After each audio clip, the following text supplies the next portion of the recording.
Deep beneath the streets of London, nature is on the move. Already it's adding millions to the cost of new buildings. Within several decades, it'll affect scores of others. 200 years ago, the natural water level beneath the capital remained constant. But from the Industrial Revolution to the late 1960s, industry drew heavily from the water. Many breweries, for instance, had their own boreholes. In the last 20 years, though, the water level has risen dramatically, with many industrial users moving away from the capital or switching to the main supply. However, many modern buildings have their foundations built in dry clay. Once the water level rises, that will distort the earth and the foundations.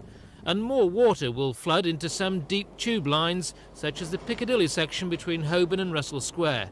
Existing pumping measures will have to be stepped up. The immediate concern really is in the design of new buildings. At present, contingency measures are being built into new buildings. They're costly, and until there's a policy for control or management of water levels in some ways, this may be just wasted money. Dr. Simpson was involved in the design of the British Library, where 18 million books will be stored in underground basements above an area of London where the water level is particularly high. A sophisticated drainage system has been built, the foundations strengthened, and new wells have been sunk to drain off water should the level get too high. We're now 100 feet down in the deepest basement of the British Library.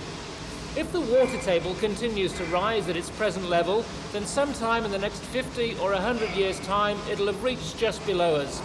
That's when all the special precautions to protect the nation's most valuable books and manuscripts will come into force. But until then, they'll remain dormant. The report says many of the future problems could be easily solved, with new wells being sunk all over London to pump the excess water into the main distribution system. The cost between £10 and £30 million. Tonight, the government is considering what action should be taken. Ken Andrew, Thames News.